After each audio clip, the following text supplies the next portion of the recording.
Good morning. Appreciate y'all for tuning in and rocking with us for another edition of the Morning Breeze, man. Always rocking with you guys, as always, man. Outside of me, I got my guy, Mr. Media himself, Jordan JC, in the building.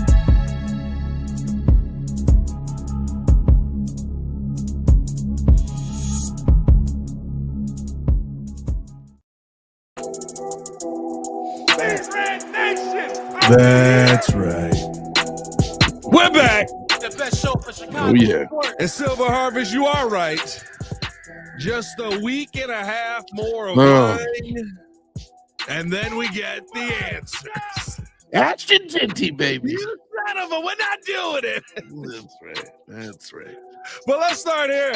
Appreciate you guys for tuning in and showing love, as always, to another edition of the Morning Breeze. The Chicago Bears' Rome Odunze aiming high in an interview with a devilishly handsome interviewer. Oh, Jason McKee. Talking about his season goals on the year and what the Bears can expect from the second-year wideout. Also, Chicago Bears signed Kyler Gordon yesterday. Who now makes sense in the draft to complement this fully built-out DB room? Do you go on the line, either side of the line? Do you attack that linebacker room? Jihad Campbell's right there for you if you want to. And then the Chicago Bulls are in the play-in again. There you go. There you go. 2025. It's 7:04 in the morning. Jeez. Same old Bulls. What you get? You get what you get. You know what I mean? They're getting better. They're on the upright. They are getting better. They are getting better. I didn't say they weren't getting better. I'm just saying. They're a fun team to watch. I actually start watching. We're going to watch an extra game. Hey, open your eyes, baby. Oh, God. That's hilarious. Man, appreciate you guys for tuning in and showing love as always, man. Hit that like button, subscribe to the page, leave a 5-star review. Y'all know what to do. Come on. Push the button. Come on. Push the button. Come on, push the button. Yeah, come on, push the button. You heard what she said. Y'all heard what Sue Young said. Hit that like button, subscribe to the page, man. I got a lot to get into on today's episode. It's just, the Bulls are the play-in. You know what I mean? It's like, oh, we're going to talk about this again. We're doing same record, same exact record. Same exact record, man. I mean, hey, it might be a different outcome. Yeah, well, they may win.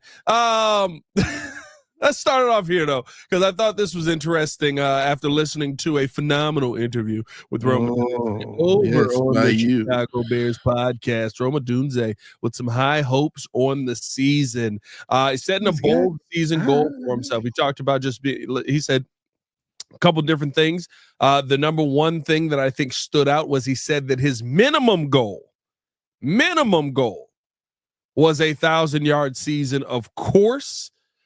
Basically saying that's the floor. The goal is to hit the ceiling here. What can that ceiling be for Rome Odunze? That's something we'll talk about today. But I mean, I also thought he said that he wants to be exciting.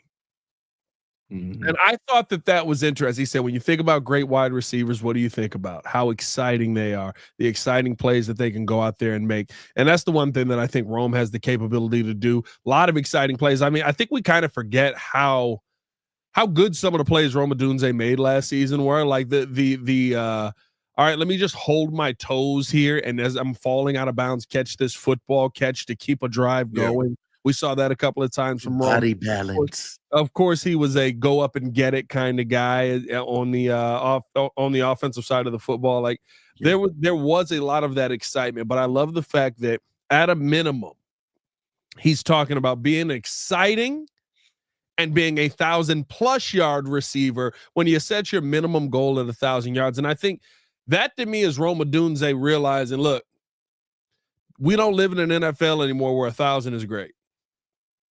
That's 50, whatever it is, 52.5 receiving yards a game. If I got a wide receiver coming out with 52.5 receiving yards a game, that should be my third wide receiver.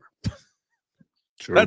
That's what you hope. That's why you're seeing so many 1,000-yard receivers, 17 games. I love the fact that he's like, my minimum is 1,000 yards, but this is where I need to get to. No, that's a fact. True, because I mean, even if you're looking at his rookie season stats, he literally almost got to 1,000 in a. I wouldn't say it was a lackluster season overall for the receivers. I would say he did a good job personally. Like he kind of held his own personally.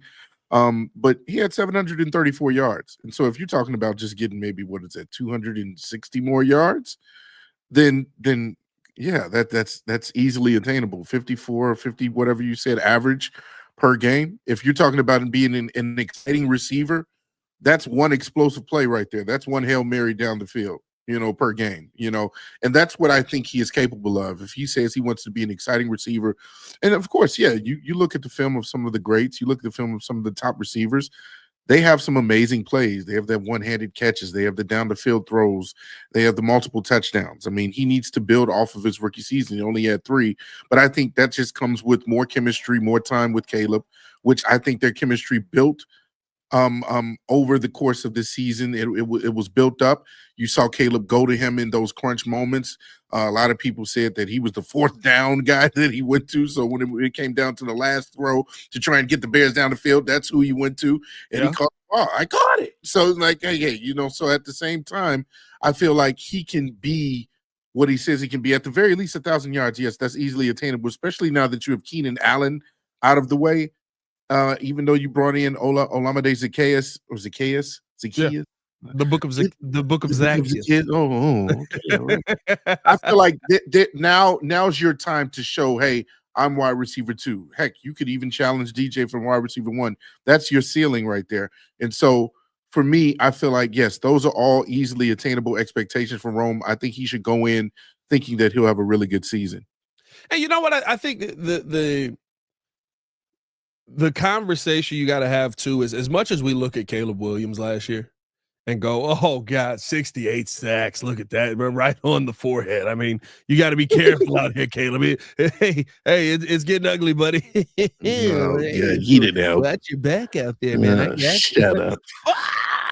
Right? As much as we hit that like button, subscribe to the page, leave a 5-star review. Y'all know what to do. As much as we want to sit there and give Caleb that same, cushion, if you will, or that same grace period. Rome Odunze got 750 yards. What was the offense? Rome Odunze got 750 yards in his first NFL season. He also had 3 offensive coordinators. He also had 2 head coaches. He also had, if we're being real, multiple wide receiver coaches. Right, because Chris Brady got a promotion. So like Rome Odunze and DJ Moore and all these guys, they all went through that same process that Caleb Williams did. And you saw that level of production out of Rome last season. The one thing that, of course, you want him to improve upon, I think, is the 50-50 balls. Didn't catch the ball at a high rate. But again, I often say this, right? Like, and AJ Brown talked about this with some of the young receivers that are on that have been on his team as well. It's very difficult to not get the ball the entire game, and then when the game is on the line, hey, let me throw this to you. Mm-hmm.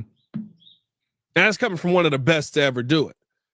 Now, I understand, right? Like he was talking about it with Gilly when he was bringing it up, and he was like, Gilly was like, listen, if you ain't caught a ball all day and all you did is catch the ball your whole life, you should be ready to catch the ball, which I do agree with, but it is something difficult. It's almost on par with, you don't get a jump shot the whole game, now I'm gonna kick it to you for the game-winning jump shot, right? Like that's not a great situation for you to be in, and I think that's what Rome had to deal with a lot last season. There was a lot of times where the focus was on Keenan Allen, was on DJ Moore,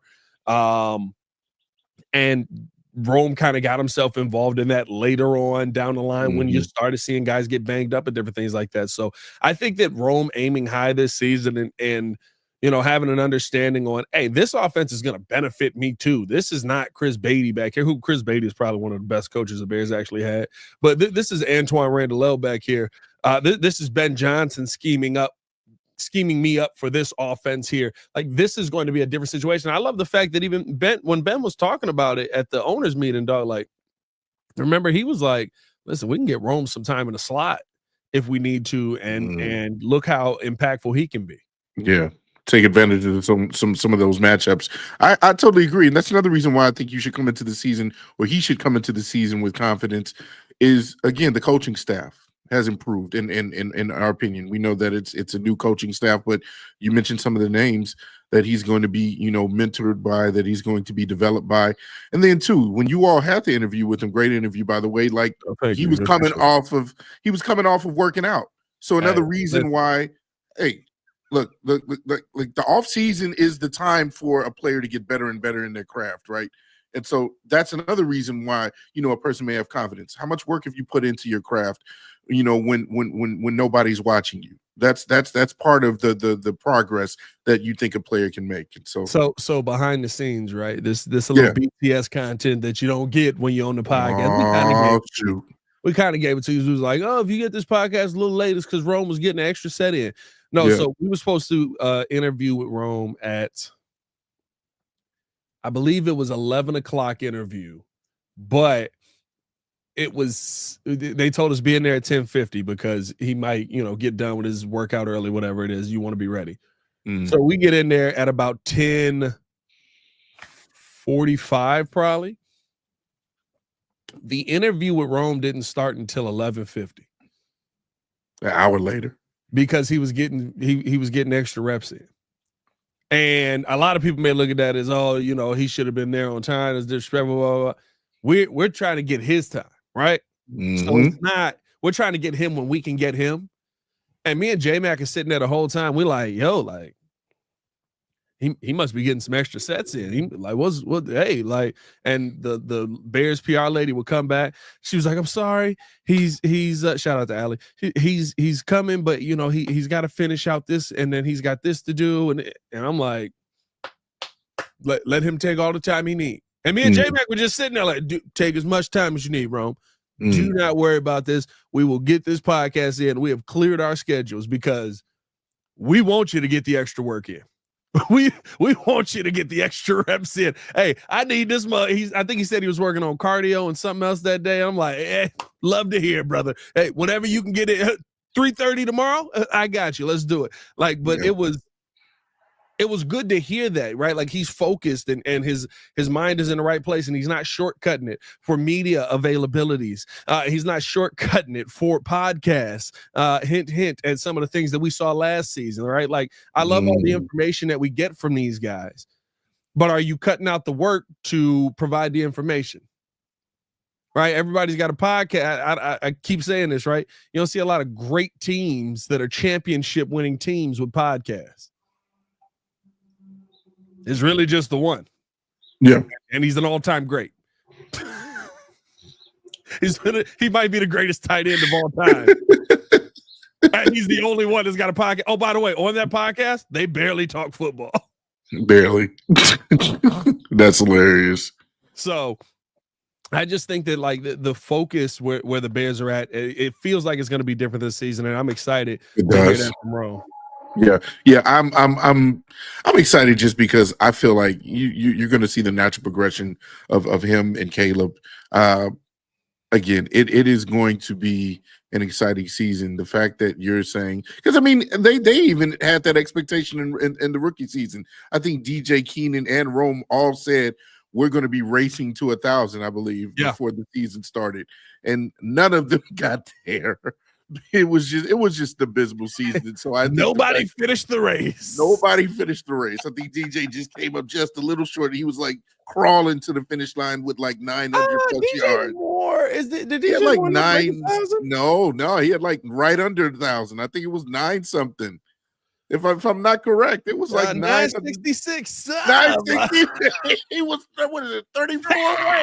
Oh boy, 34 more yards, just crawl. But no, I think both of these guys, if we're talking just about them as a tandem, I think they're going to be special this year, just because everybody is really committed to putting in the work. Again, and that goes back to the chemistry that you have with your quarterback. That also goes back to the standard that's being set by your coach. Yeah. Like he's going to expect a lot out of these guys, and I think they're on board with expecting a lot out of themselves and taking accountability for their work. So looking forward to it. Is this a season where, because I'm not gonna lie, and this may sound crazy because of the guy that got paid, right? But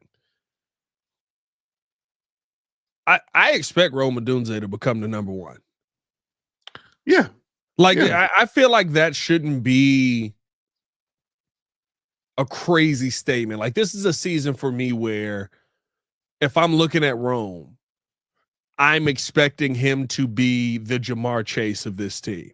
I'm not looking at DJ to be that. I think DJ can be a great wide receiver. Listen, the Bengals are a great example because they got 3 great wide receivers still. Well, Yeah. they got 2.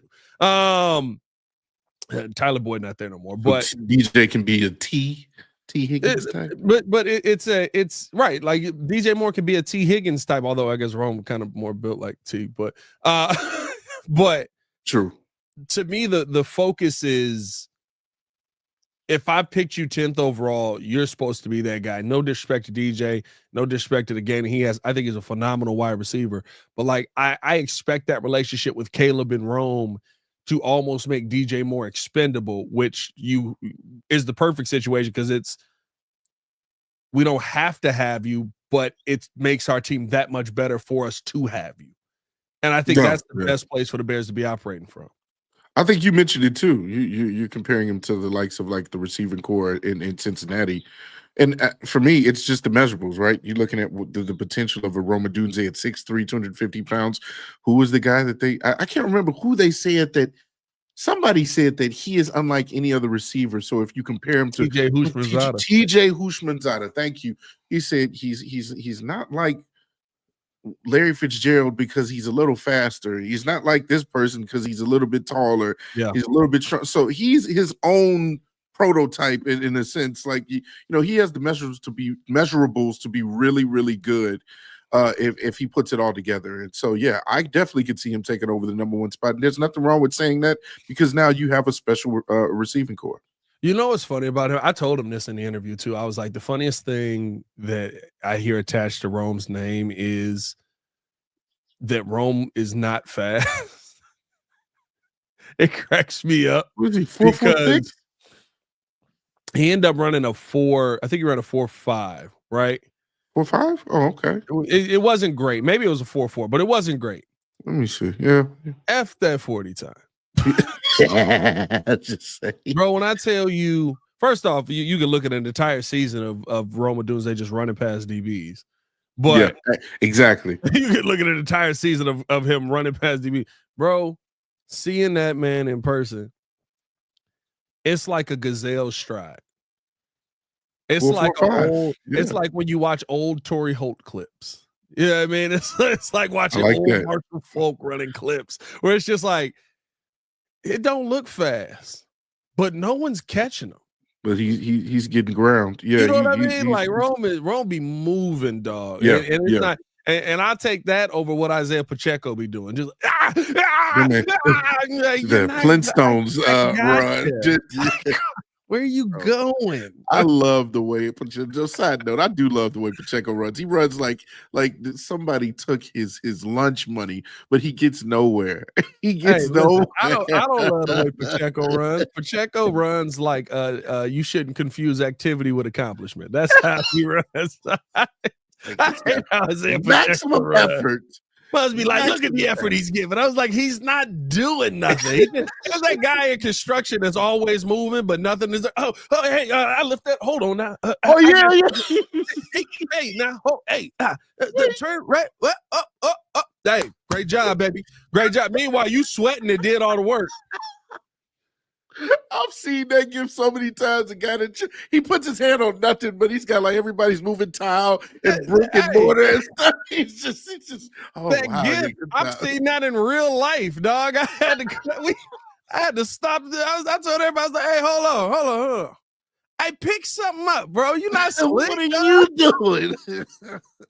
We all getting paid for this That work. must be irritating, bro. Oh, hey, if you blue collar out there, if you on a construction site right now, hit that like button for that guy. I didn't experience that. I didn't experience that. Hit that like button. The dude that's activity over accomplishment, dog. That's hilarious. That is hilarious. Appreciate y'all for tuning in and showing love. Hit that like button, subscribe to the page, leave a 5-star review. Y'all know what to do. Hey, before we get into one of the Bears' focuses after signing Kyler Gordon here, we do want to tell you guys, pull up to the Breeze draft party. It's going to be a vibe, ladies and gentlemen. It's going to be Thursday, April 24th, day one of the draft at the Ultimate Gaming Experience. Tickets are on sale now. You can get those in the description below or go to Eventbrite and search the Windy City Breeze. Some cool things about this party that have been added. I think this got added in on Friday. There's going to be a 65-inch TV giveaway. No, Jordan JC, you cannot win the TV. Dang it. Yeah. And it comes with free installation of the TV as well. So not only do you win the TV, but you're winning free installation in the crib. Pull up on us. That's going to be raffled away. Also, some Breeze merch going to be given away as well. It's going to be a great time. There will be bartender. There will be drinks. There will be food. There will be all of that fun. And, of course, there will be the Breeze crew. So pull up on us out there. And before we get into this next topic where we talk about some of the draft needs, how about we listening to a word from our sponsors? Ooh, QBR music.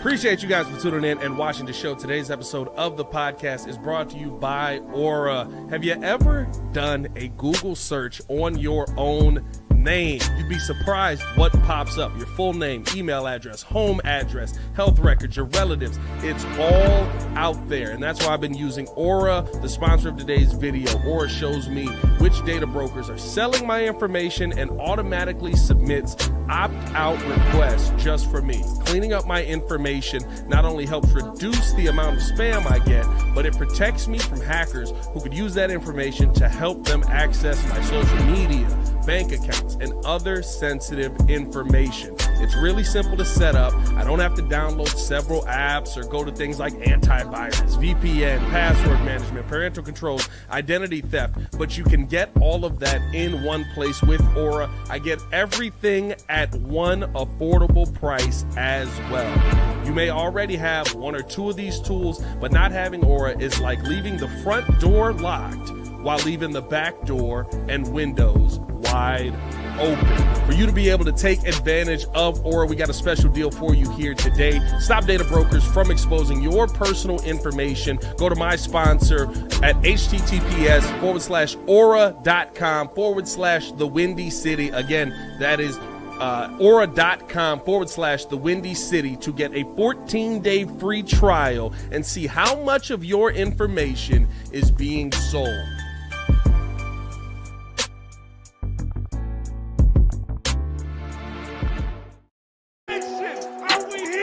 Hey man, if you want to close your back door, tap in with Aura.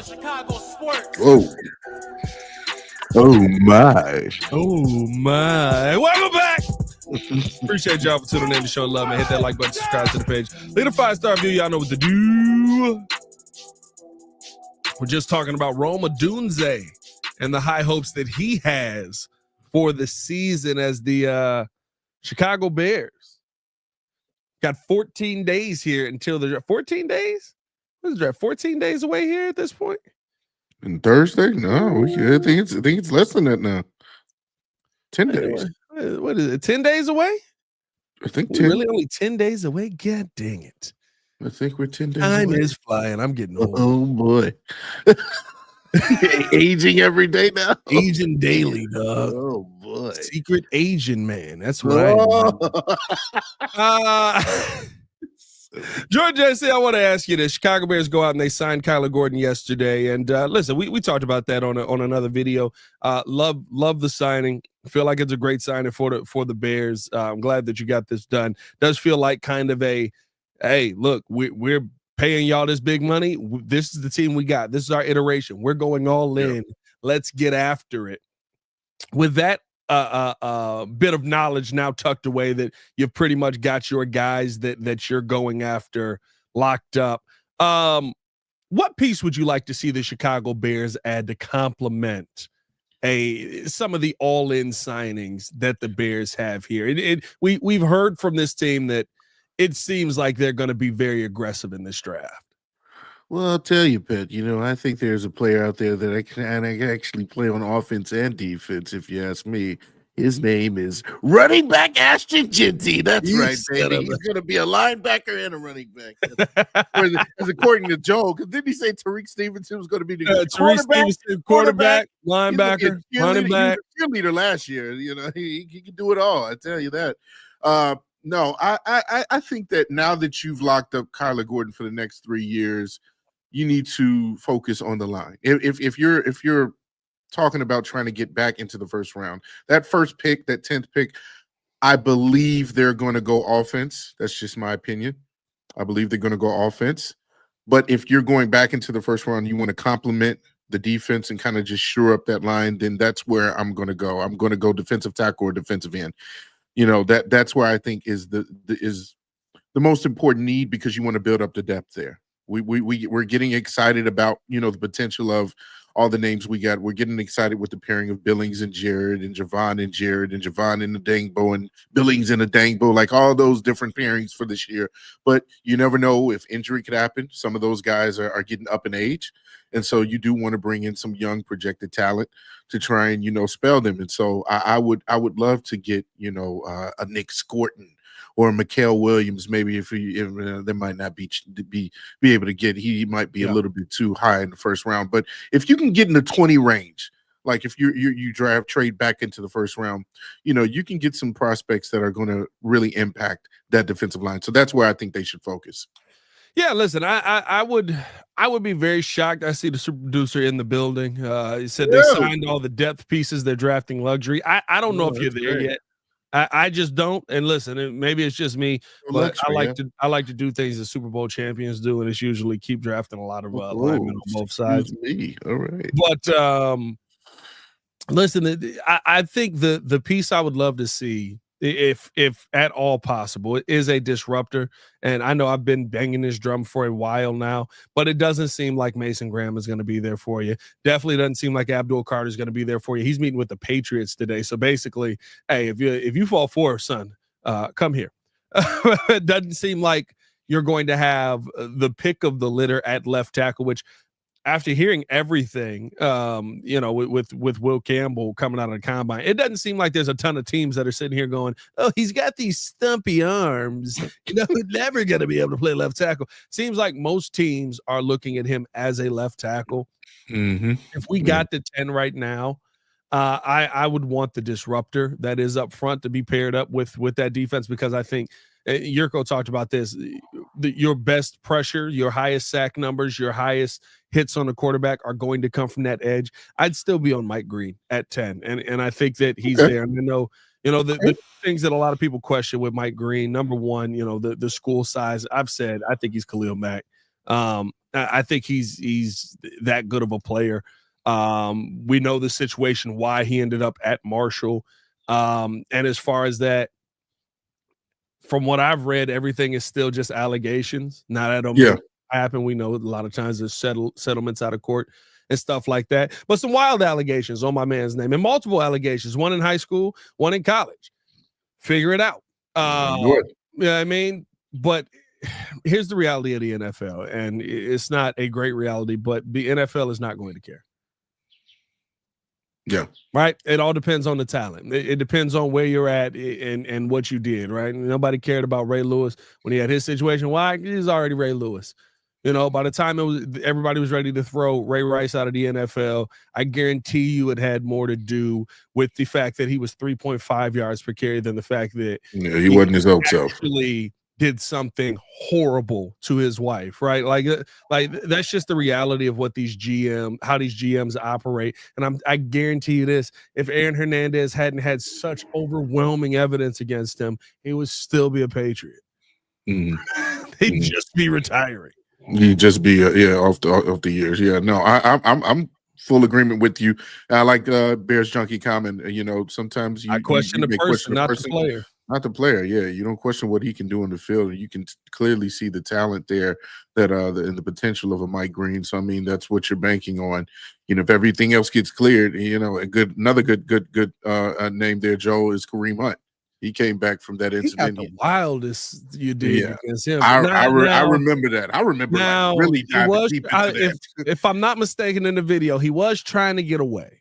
He was trying to get away, and he was trying to get away, and Shorty kept coming after him. He did a little putty putt. The boot was up. Yeah, You know what I mean? There was a Toy Taylor in. action there. Yeah, a little Toy Taylor.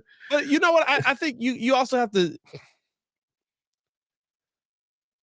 These guys have a job where they try to take people's heads off for a living. Yeah, that's a lot of them aren't good people. There's a lot of them in the history of the NFL who are great players who aren't good people. I say all that to say, and I agree with you, Bears Junk. Yeah, I question the player. I question the person, not the player. I think that plays a part into it, but sometimes questioning the person makes you miss out on the player, and the person wasn't a bad person. They just got caught up in bad situations. Now, I don't know if that's the case with Mike Green or not. I don't know Mike Green. But looking at the player's a dog. And the player's somebody who I want chasing quarterbacks around. If we're being honest, and I know you got the smiling picture of Ben Johnson. What did he say? Choose wisely, my boy. What did he say in his opening press conference that got Ryan Poles to smile? He said, "I want gritty, aggressive, nasty players." Okay, all right. That could be interpreted wrong there. Violent players, whatever. Yeah. Violent. That could be interpreted terribly, Jordan JC. I'm sorry. Please clarify that. All right, don't get me to shucking and jiving again. All right, okay, all right. Violent players, apparently. I apologize if that went over the heads of some people. But what I meant to say is, just had him on ESPN. It was such a good run. It was such a good run. You want violent defenders. You know what I meant. That clearly that's not what I was trying to say. Is that they're figuratively. You did a terrible job trying to tiptoe around that. I'm sorry. You did a terrible job. It's the morning. Oh boy, I apologize, people. Yeah. But at the end of the day, the player in Mike Green is the person that I would love for the Chicago Bears to have. I don't know the person of Mike Green, of course. And listen, around draft time, we see stuff like this pop up all the time where there's something against somebody's name. I mean, Isaiah Bond just went and turned himself in for, I don't even remember what his was. Or whatever he ended up, he turned himself in. Sheriff bonded out. Bonded out. I see what you did there. He walked in. That mug said, "Hey, you know who I am, Isaiah Bond. I'll see you later." Wow, really? A lot of puns on there. Yeah, a lot of puns there. But like everybody's not coming in perfect. Yeah, I don't know the confirmed or denies based on what Mike Green is. But when I talk about Mike Green as a player, I'm talking about him as a player, and he's a dog. Yeah, he gets to the quarterback consistently. He is somebody who dominates the defensive and offensive lines of scrimmage. I think he's somebody who makes an immediate impact, and I think he is a go all in kind of player at 10. Like, you're putting a lot on the line if you draft the dude for Marshall at 10, but I think he's that good. No, absolutely. I do think he's that good. And that's kind of like one of the finishing pieces that you might want to put on this line to complement this really, really good defense. I think this defense is going to be tops in the league, in my opinion. Yeah, we'll see. We'll see what ends up happening. Let's finish it out here. Is the Chicago Bulls. By the way, hit that like button, subscribe to the page. Boy. Leave the 5-star review. Y'all know what to do. Oh, Jordan JC, we are. Oh, boy. Here we go.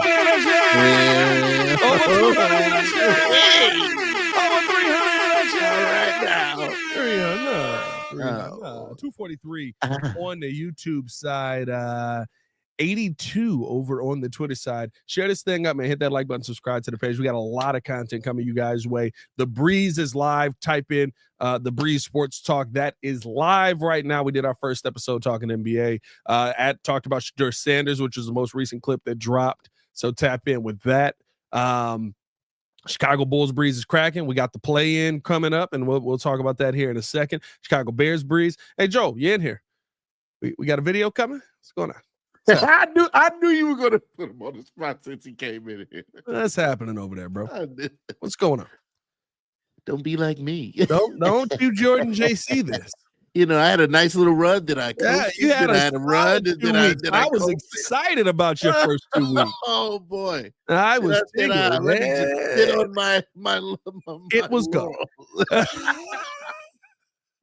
Chicago Bears Breeze. We got a lot of content coming you guys' way. Is the point, of course, me over on the Chicago Bears podcast. Hit that like button, subscribe to the page, man. Let's finish it out here, Jordan JC. The Chicago Bulls are in the play-in yet again. Yep. Same record. Run it back, as baby. Last time. 9th seed yet again. Going into a Wednesday play-in game versus the Miami Heat. My question to you, though, is this. The last time we were in this position, Zach LaVine on the team, DeMar DeRozan on the team, Alex Caruso on the team. Kobe White had a couple of hot months, but Zach LaVine returned. It all fell off. Now it seems like we're getting the opposite. Zach LaVine has been traded away. DeMar DeRozan has been traded away. Alex Caruso has been traded away, which I don't know if people are over the moon over that, but you've added in Josh Giddey, you've added in Trey Jones, who's banged up now, you've added in Zach Collins, you've added in Kevin Huerter, who have all been impact pieces on this run that the Bulls have been on in the second half of the season, going 16-10 since the All-Star break, which a 360 turnaround of where this team was at. Is this different? As you head into this play-in game, as you head into this play-in tournament, is this one different, or is this same old Bulls 9th seed mediocre talent? In my opinion, it's different because the trajectory is going up. You're ascending to the next version of this Bulls team, and you're seeing the potential of some of your younger players. You've gotten the veterans out the way. We know that Vucevic is still here. He might be the last version of that past core of the big three, in the sense that you had with DeMar, him, and LaVine. But now that you've gotten those guys out the way and you're now building around a core of Kobe White, you're moving forward with the Modest Buzelis and a Josh Giddey. You like those pieces. You've seen how they've worked together throughout the past season. And as you mentioned, in the second half, they have an over 500 record. And maybe, a couple of games they didn't win just because they sat them down, for rest. And for that reason, I think it does look different. I know we're in the same old situation, same record, same team we're going up against, but even they look different. The Miami Heat aren't as much of an imposing challenge. They don't have Jimmy Butler anymore. I feel like maybe this is our chance to actually get into the playoffs. Now, if we make it into the playoffs, I'm not going to say some miracle is going to happen, but the trajectory is going up because now you're building the team and developing them for the future. I feel like that's why it looks better and it's going in the right direction rather than kind of just that how can I say it, like that stalled out type of team where okay, it looks exciting, but you got Zach LaVine, what he brings to the table. He's not going to be any better than what he was. DeMar DeRozan's an aging veteran that can put up a lot of points. Vucevic is the same way. He give you a double-double, but plays no defense. It's like those are the expectations, but you're not building off of that. You're actually building off of this team because they're young and they're getting better. What are you going to do when Vuce drops a 40-20 game in the play-in tournament and gets us to the next round? I want him gone. Is astounding. I want him gone. I'm sorry, man. So many great plays in a row. JC be like, he scored 40 and 20. Trade him right after the game. Yeah, I'm with you. Right away. What are you talking about? God, oh Lord. No, I will say this, and I do believe it does feel different with this Bulls team. I said this coming into the season. My prediction on the Bulls was that they would be a 32-win basketball team. That because I didn't think they would ever actually trade Zach LaVine. I said last year I think Zach LaVine's in the way of Kobe White at a minimum. I didn't know he was in the way of Josh Giddey as well. But remember, early on in the season, Giddey was unplayable in the fourth quarter of games. Defensively, the team was just absolutely atrocious. And it's like a switch was flipped. You had to adjust a little bit at the trade deadline. You had a few games after that where it really got rocky. And then guys got comfortable, and all of a sudden it was hit the ground running. Let's get after it. We're going to beat the Lakers a couple of times. We're going to go out here and compete versus teams we shouldn't be competing for. And I think here's the thing right now. The best case scenario for the Bulls with the season that they've paired up here is to lose to Miami on Wednesday. And for me, that wouldn't destroy all of the good faith. That would be, hey, are the Bulls actually tanking, right? Where you're still being competitive, but you lose that playing game, that makes you the 10th seed, right? Miami now becomes the 9th, and they go play for the 8th seed possibly. Okay. The 10th seed last season was the Atlanta Hawks. The Atlanta Hawks got the number 1 overall pick with Zachary Richardson. Do you think the NBA, take it for what you will, do you think the NBA wants Cooper Flagg to go to New Orleans? No, you saw they already tried Zion there. Do you think that the NBA wants Cooper Flagg in Washington? Not too good. You know what I mean? Put That's yourself actually a really in a good point. position where things kind of make sense to where the NBA can kind of go, have a ping pong ball. So what you're saying is they should try to lose this game and be in the same position. I'm saying that's best case scenario. Okay, Because in that scenario, right, you still realistically, I don't think that the NBA is adding extra ping pong balls, but you've seen that work. You know that you end up getting a better chance at the number 1 overall pick if you don't make the playoffs.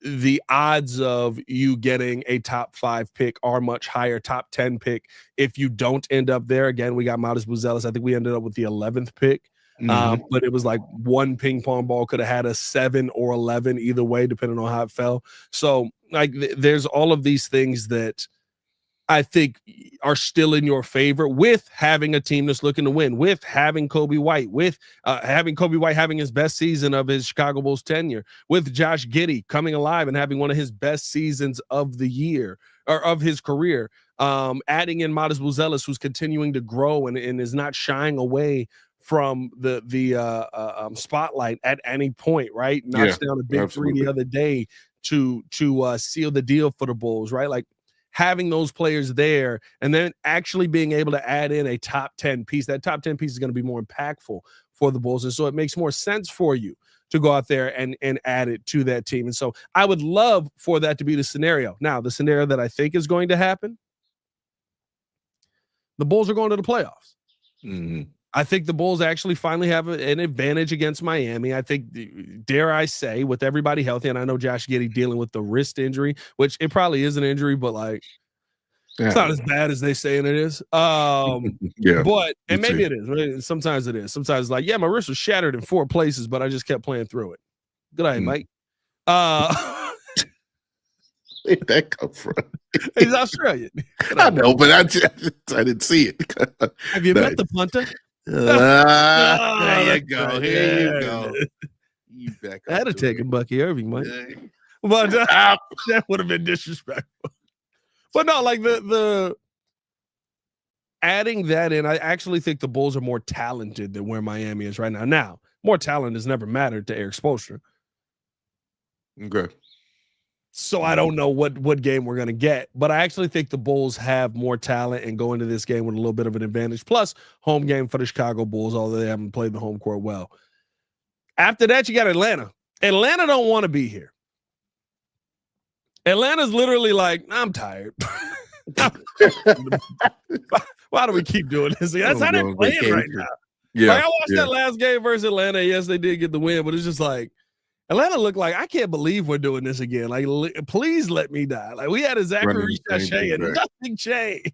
Nothing. Absolutely nothing. No, I'm with you on that. I actually, see, this is where I have a conundrum because I'm always on the fence with what would I want the Bulls to do. You mentioned a really good scenario where, you know, if you bottom out and you go 10th after losing to Miami and you still have a chance to get that number 1 pick, kind of like how Atlanta was positioned for.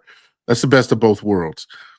But in a sense, I like how Jay Capone is thinking about it. Are we advocating for losses? Like for me, the competitor in me, I want to see the Bulls at least get to the playoffs. That to me is okay. You're taking a step forward from what you did the previous year, along with developing this young talent, because you know that's what you're looking forward to, is how these guys are going to continue to mesh and gel with each other year after year. Going after Cooper Flag, sure, capture the flag. I understand that's still the motive for a lot of people. I've told you, I think we already have a really good player in Matas Buzelis, who, by all accounts, if he didn't have a really bad year in the G League Ignite, he probably would have been the top Probably pick. should still been the first overall pick. The first overall pick, in my opinion. I'm just saying. So I feel like we already got our star that's going to be budding soon. But if you want to if you want to double up and say, hey, let's get the best of both worlds, I'm fine with that. Obviously, business-wise, that's smart. But I would like to see this team actually win, and I think they can do that versus this iteration of Miami. So I gave you the best case scenario on the one end, right? On the go get the draft pick aspect of it, right? On the other end, though, and something that we may end up talking about this week as the offseason comes here, right, is the conversation on having the answer changes everything this offseason. I would rather have that, if I'm being honest. If you go into this play-in, beat Miami, hey, what a better team. We Miami hard fought, we beat them. No, there was no question. Yeah. Beat Atlanta, or Atlanta surprises the heck out of us and beats Orlando, and you beat Orlando. Get into a playoff series, because the best the Bulls can get into a playoff series and be as the 8th seed. And you find a way to be competitive in a first round series where, say, it goes 7. That's also a best case scenario too, right? Because you competed with the best in the NBA with where you're at right now. Yeah. In a 7-game series, i.e. Derrick Rose 2009 Boston Celtics series, one of the greatest first round series of all time, the greatest first round series of all time. I think so. In my mind. That is the best case scenario for you to be in, because now you go into the offseason going, we know Josh Giddey is the guy we need to build around. We know that Kobe White is a guy we need to build around. We know that Matas Buzelis is an up-and-coming budding star in this league. Let's go get Domantas Sabonis. Let's go get whoever the big name piece is to add to this team that's not going to take away from this team. Oh, well, but let's go get Jokic. You taking away from this team? Yeah, that's true. You bring Jokic in, it's like, oh, all these young pieces, get out of here. Yeah, everybody's going. Yeah, but like that to me is your best case scenario, because in that situation, it is not hope. You're getting NBA wins. Yeah. Versus the best teams in the NBA. How can you now take that and get yourself to that next level? That is the best case scenario in actuality for the actual NBA. But if you talk about the future of the team, then you lose in the first round of the play. It'll be exciting to see. I'm looking forward to at least them being very competitive. I have loved the way this team has played recently. I love the ascension of Kobe White. It seems as if he's taken a step forward in just knowing how to be consistent as a scorer. That was always the issue with him. But now that he's won, the back-to-back player of the week and then winning the player of the month, and then even now still putting up points when he's been in there for a full game, like, I think he's finally found his way in the league. As you mentioned, Josh Giddey being a do-it-all point guard, Matas Buzelis still ascending. So this will be a really fun team to at least watch, and we'll see what happens in the play-in. Yeah, man, listen, we'll see what the Bulls end up doing in the play-in tournament. Let us know how you guys feel in the comments below. Is this a different Bulls team? Do you feel like this is a different situation for the Bulls to be? And I do. I think it's different. This is I didn't expect the young boys to be here. I picked them at the All-Star break. Me and Hayes did a video, and it said, how many wins will the Bulls get? And I was fresh off of watching them just get absolutely just murdered. hammered by the Pistons. Yeah. I mean, my God, it was pure and utter down. Oh, no, not now. No. Thank you. No, I don't want to see it. That's what I saw. I said they would get 3 wins.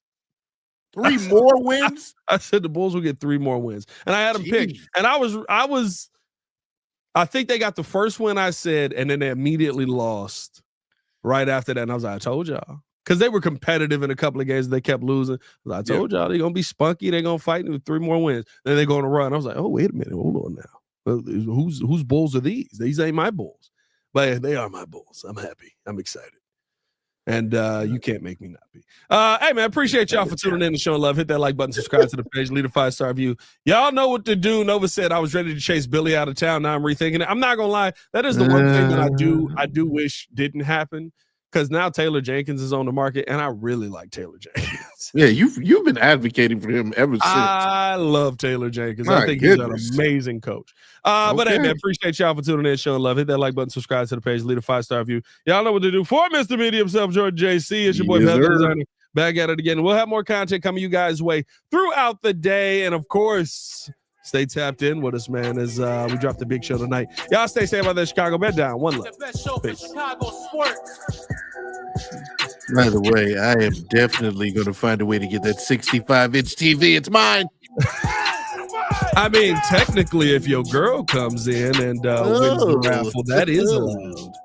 Yeah. Or I'll be the one to install it for whoever wins, and then I'll just snatch it away.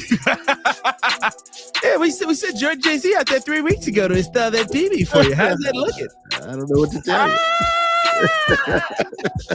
Never showed up. Draft party, pull up.